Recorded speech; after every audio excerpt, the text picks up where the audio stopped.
नमस्कार दोस्तों, मैं विकास।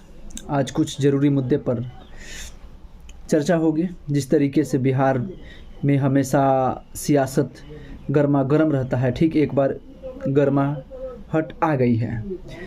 जिस तरीके से भाजपा ने अनेकों दलों का इस्तेमाल करती है और फेंक देती है, ठीक इसी प्रकार से चिराग पासवान जी को भी यूज किया एक समय, और इनको उतना ही समय रखा जब उनको फ़ायदा हुआ। और ठीक आजकल इसी प्रकार से वीआईपी के राष्ट्रीय अध्यक्ष मुकेश सहनी जी को फेंक दिया गया। जिस तरीके से उनका तीनों विधायक उनका ही दल छोड़ करके भाजपा ज्वाइन कर लिए, ये उनके लिए दुखदाई है।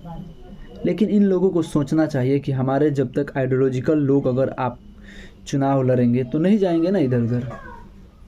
वो विचारधारा से आरएसएस के थे तो अपने दल में चले गए। मुकेश सहनी जी बधाई दे रहे हैं, दीजिए बधाई। आप बात करते हो सन ऑफ मल्लाह का, तो आपने मल्लाहों का टिकट क्यों नहीं दिया? ये मुकेश सहनी से सवाल है। तो अगर आप विचारधारा पे नहीं काम करिएगा, आप फूलन देवी को मानते हैं तो फूलन देवी के हत्यारों को आप टिकट दोगे? फूलन देवी को जिन लोगों ने सताया उनको आप टिकट दोगे? तो आपका हाल तो यही होगा ना। तो मैं तमाम बुद्धिजीवी लोगों से अपील करता हूं कि ये अपने नेता जो हैं वो सुधरें। इन लोगों को आप लोग सुधार सकती है, आवाम सुधार सकती है, बाकी तो हमें नहीं लगता है कोई सुधारेगी। जिस तरीके से अत्याचार हमेशा हर एक लोगों के साथ अत्याचार हो रहा है, जिस तरीके से जितेंद्र महवाल की मूछ रखने पर उसकी हत्या हो जाती है, जातिवादी लोगों ने कर देते हैं। ठीक हरियाणा में जो है कि जो यामिनी साहू जो थी तेली समाज से, उनको कथावाचक भागवत कथा कहने से रोक दिया गया। ब्राह्मण यह कह रहे हैं कि अगर वो करेगी तो हमारा रोजी रोटी छीन जाएगी। तुम नीच जात की हो, तुम शूद्र हो, तुम ये काम नहीं कर सकती हो क्योंकि तुम तेली हो। तो ये तमाम मुद्दे हैं। बिहार के भी तेजस्वी यादव जो कि भी विचार करना चाहिए। ये तमाम जो दल हैं इन पे इन लोगों को कुछ संज्ञान लेना चाहिए, नहीं तो सबका दशा यही होगा। बीजेपी किसी को छोड़ने वाली नहीं है क्योंकि वो दिमाग की तरीके काम करती है और आपके आरक्षण जो आपके राइट्स हैं उसको बीजेपी धीरे धीरे ख़त्म कर रही है।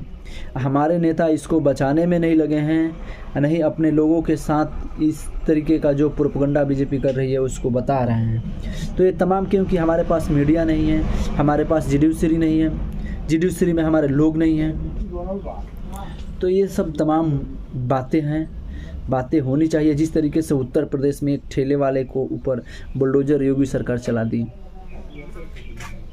तो ये तो दुखदाई है ना। जिस तरीके से प्रशासन ने देखिए पीट कर हत्या कर दे रही है, पीट करके महिलाओं को जो है कि जेंट्स पुलिस कितना अत्याचार कर रहे हैं। तो ये सब तमाम दुखदाई है। अपने लोगों को सोचना चाहिए कि कैसे हमारा भला होगा और इस पे कार्य करना चाहिए। और बिहार में खेल ख़त्म हो गया। मुकेश सहनी जी का भी, ये तेजस्वी यादव कभी कहे थे कि ये रिचार्ज कूपन है, इनका रिचार्ज इस बार नहीं हो पाएगा। ठीक इसी प्रकार से हुआ। पहले चिराग पासवान का हुआ, अब वीआईपी का हुआ, अब आने वाले जीतन राम मांझी क्या बच पाएंगे? उसके बाद नीतीश कुमार का हाल होगा। और ठीक जो है कि आने वाले समय में हमें लगता है भाजपा और राजद में ही बिहार में टकराहट होगी, लड़ाई होगी। तो ये सब तमाम मुद्दे थे, इस पे विचार करना चाहिए था। जो लोग बोलते हैं A to Z वाली पार्टी, उनको थोड़ा इस पे पहल करनी चाहिए थी। और आप सुन रहे थे विकास कुमार को। नए साथी जो भी हैं उनको नमस्कार, जय भीम। जो लोग मेरा यूट्यूब चैनल सब्सक्राइब नहीं किए हैं वो कर लें और अधिक से अधिक इसको शेयर ज़रूर करें। धन्यवाद, आभार।